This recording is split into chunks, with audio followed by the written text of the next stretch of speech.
last week it got up to 130 degrees in California. Okay, they had, this is modern scientific measurement. They had the hottest temperature on Earth for several years at 134, 136, but it wasn't like the, you know, today it's right on the money. Okay, yeah. But imagine what 90 degrees feel like. Just like that. Okay, I just stopped sweating here a minute ago after all this cool air. I mean it. Okay. Now imagine 110 degrees, like Phoenix and Tucson. 115 degrees, that's common out there. Furnace Creek was 130 degrees last week. And they had all these forest fires. First of all, you can't hardly work in that kind of climate. It's too hot. Right.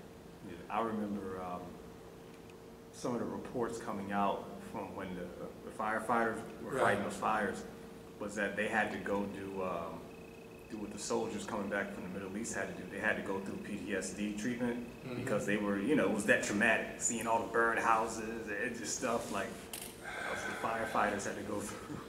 Can you imagine? I heard the same. But imagine now, this is just firefighters. Yeah. It's not war. Right, right. But that fire, see, okay, I was at forestry camp in 62 and 63. So by the big time fire season, I was gone, but I did fight some forest. I was at forestry camp, you know, like you go out to California Division of Forestry. You live out in the woods and you go to work every day, you know. And if fires happen, you fight the fires and you learn how to make a fire line and all that stuff. Yeah, you know, okay, fine. But this stuff is different. This stuff is, it's like frightful, it's like fear. The people are fearing. And now see what this is, coronavirus, they can't bring all the prisoners out to fight the fires. Right, yeah. There you go. See, they got California Division of Forestry camps all over California. That's the state having, and then the county, each county, like LA County, they have all them fires all the time. They have forestry camps also, county forestry camps, where people live out in the woods and they fight forest, brush fires in LA and forest fires everywhere.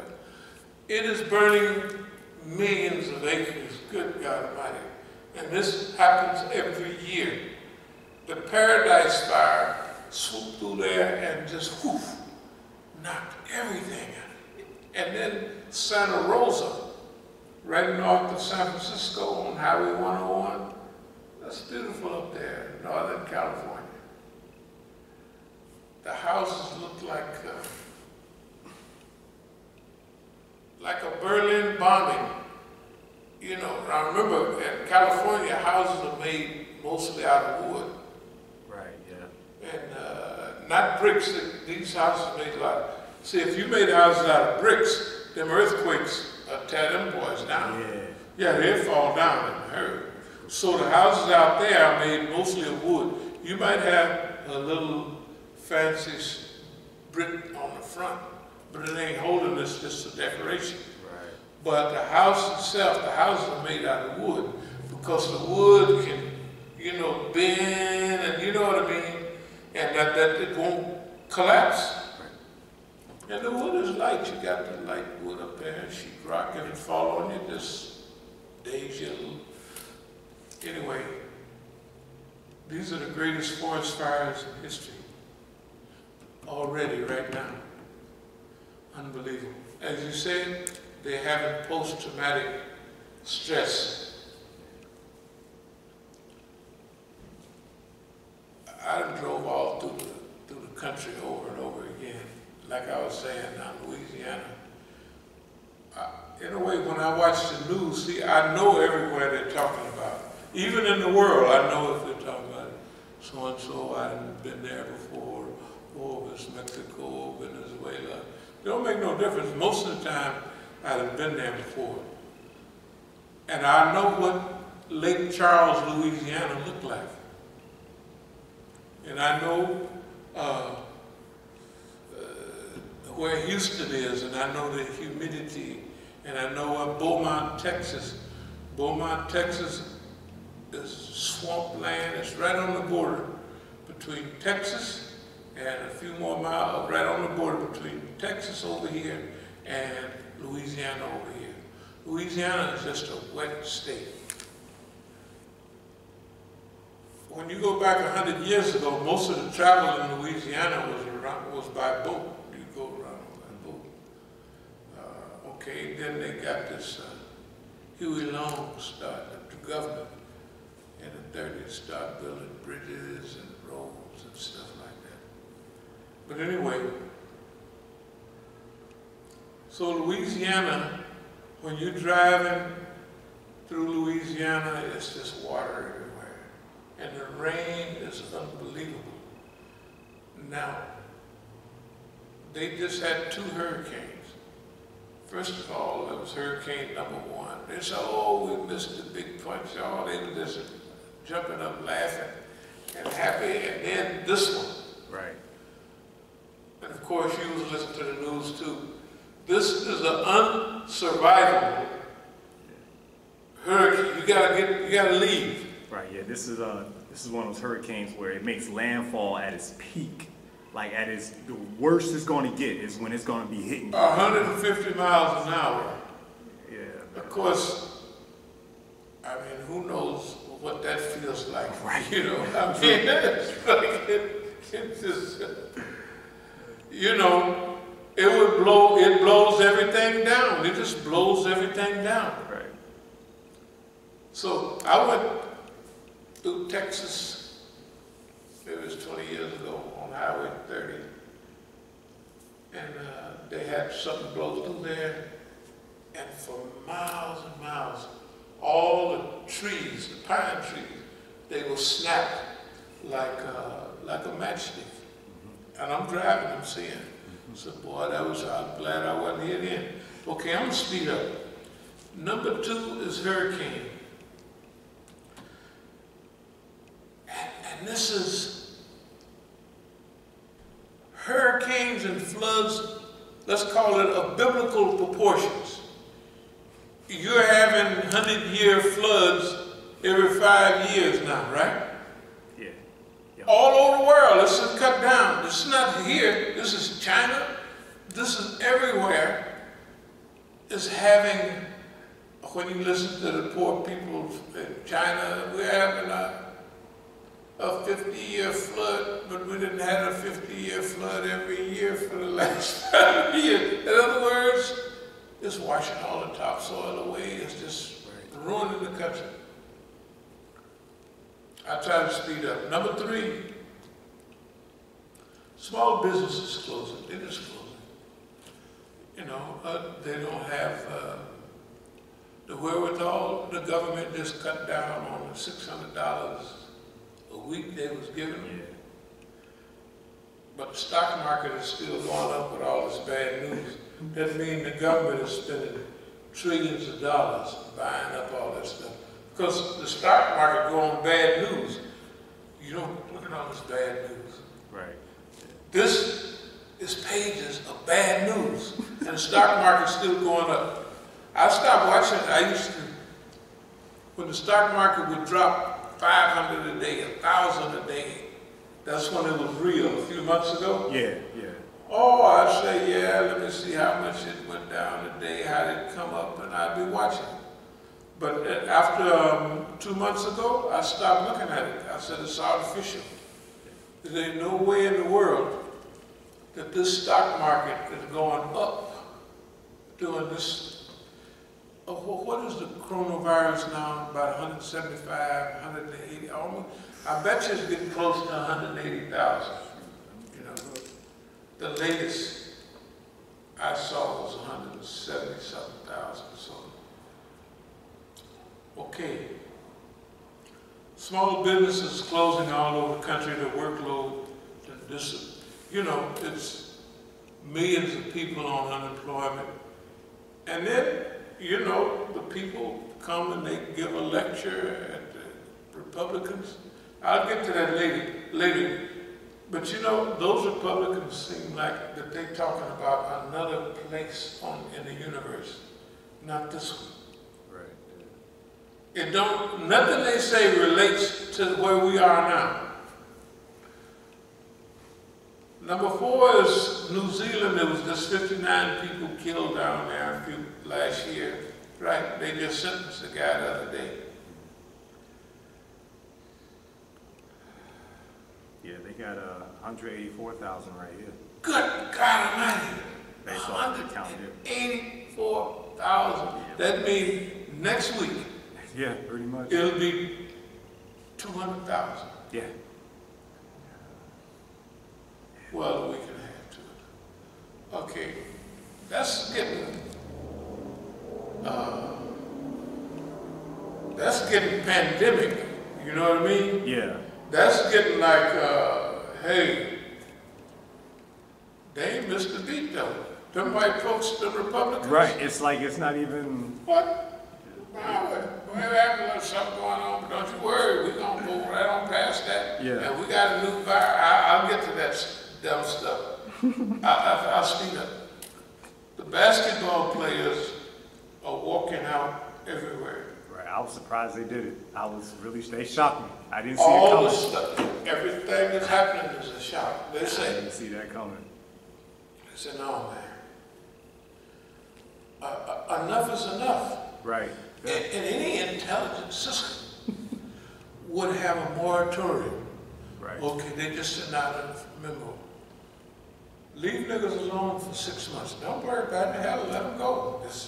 You arrest them all. Don't worry. You can arrest them after. They'll get loose and be hanging out on the corner doing wrong. They'll be shooting dice on the corner and sticking up people without a mask. They're going to leave them alone and don't worry, we'll get them later. They don't do that. Yeah, they don't. I'm going to get to that later, but this is the design, like we talked about before. This is a design by the system. Everything that is going on is unbelievable. Number one, none of the leaders, the mayors, and all that, none of them are talking about how we got here. And I know how we got here because I was in the front row. They destroyed the black movement with drugs. Sure, it was 52 years ago. That's when it really kicked in.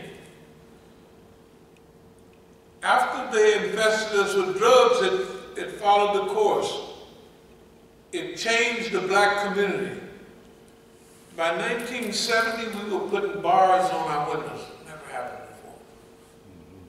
We became a closed-in society. We had to look out for ourselves instead of the community. Your neighbor was now your enemy because they breaking into your house, stealing your stuff. They changed the black community. It worked. And then the money got bigger, so now we're killing each other by the thousands. By the 80s and the 90s, where it's a wholesale slaughter. Okay. But none of the mayors are talking about how the thing happened in Chicago, in LA, and all of those things. They don't even, they say, the boogeyman, that's what this is about. The black man is always the boogeyman. Whatever happened, your fault, you did it, right? And then the boogeyman gonna get you. So we gotta protect ourselves. Forget about that nice police who holds a guy by the back of his shirt and pumps 7 bullets in it.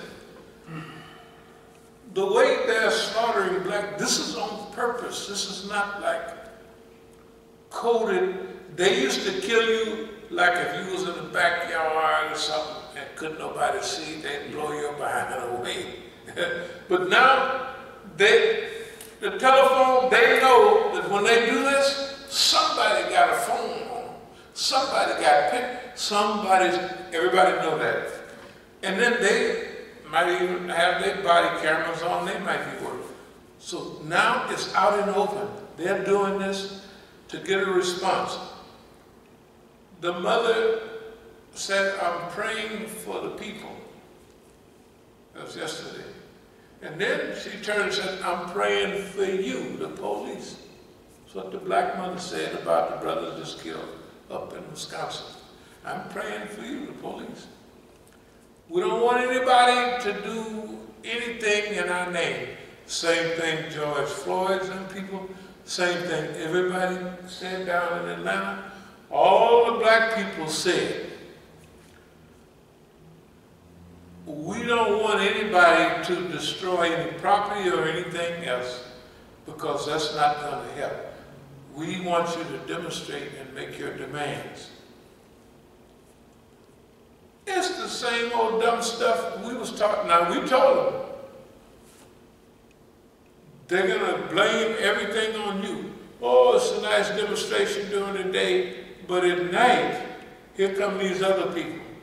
Like before, all up in New York, the white boys was on their motorbikes. They was going over lighting them garbage cans. The police run over there. They light the can over there.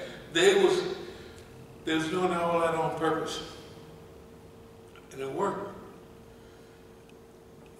Every now and then on the news, they said the parents and the family are not for this. And some of the people actually go stop people from doing stuff like that. They very seldom report that. All right? The Bogeyman syndrome. We're going to kill you and enter Aliyah. Enter the Palestinian-Israeli syndrome in police work. First of all, look at the machinery that the police have now. They look like Israelis. All that stuff. Who's been teaching them lately? The Israelis. What's the Israeli policy? Palestinians, you don't have a right. We can cut off your water. We can cut off everything in your neighborhood. It don't make no difference. You don't have a right to send no little $2 rocket across the border at us. Oh, we're going to cut off everything. We're going to kill all of you just so you do this stuff. You don't have a right. That's what they're saying to us. Niggas, we can shoot you down, and you don't have a right to do nothing about it or say nothing about it. And when we do it to you, we're going to follow it up with our own crew. If you don't mess up nothing, don't make no difference. We're sending our crew in to do whatever we want them to do to blame it on you. You, the boogeyman. You the problem. That's what this is all about. You can see it. Okay, we've been telling the people for I don't know how long, and the system, the Negroes in the system are helping this Nazi-like regime. This is a Nazi regime. They are doing the same thing that they do to the people of Palestine. They have been doing it to us all along, but now it's more sophisticated. All the things that we thought we had won during civil rights, where's it at now? Where's it at? All that's gone. They got voter fraud, you gotta have ID to vote. You know what I mean? Whatever you don't have to count jelly beans, you know, they used to have it. Right, yeah. They really did. They'd have them buy a job, how many jelly beans in that job? No, that is unbelievable. Just think, the stuff is hilarious. Just like you laughing, nobody would believe it. And then they present themselves as paragons of virtue. freedom, justice, love, equality, worldwide, right? Fairness to humanity, and the whole world is watching them. They say, man, what is wrong with y'all? Right. No, they're trying to develop this Nazism. They're elevating it to a higher level. And it's working. So now, that brings it back to us. The basketball players are walking out. Now we have a pandemic. 184,000. 184,000 plus, you know. 180. Let me change this. I got 175,000. That was the last time. 184 plus. And millions of people, and this fool has he ought to get him a snake oil wagon. You know, them old wagons in the West, yep. You take this, here's Uncle Elder's Magic Bleach Tonic. You drink 5 tablespoons probably, of Uncle Elder's Magic Bleach. It'll whiten you inside and out, and it'll cure all the bacteria, right? And then you follow it up with a little bit of syrup of black drop, a little bit of castor oil, and it's going to clean you out, and you're going to be free. And all these instant medicines, right? What is it? Medicine number 5. He didn't have 4 or 5 things. You know, cure all. You know, right, Chinese here, and they just keep telling, no matter what he say, they say, oh yeah, this is going to work. And then they come back and say, this is not this, this is not that. Police killings, vigilante. The white boy just killed people up there the other day. And the vigilantes, his friends, they got, I don't know if you've heard all the videos where the vigilantes, the police is giving them water. Right, yeah. We so happy y'all here. Yeah. It's like 2 totally different realities, man. And the white boy that shot somebody, the people running, that boy that just shot somebody, and he got a rifle, of course. Now just imagine a nigga with a rifle walking toward the police. Right. Well, that's not, you don't have to imagine it. He's not going to do that. He's not going to give him a chance. And now, listen to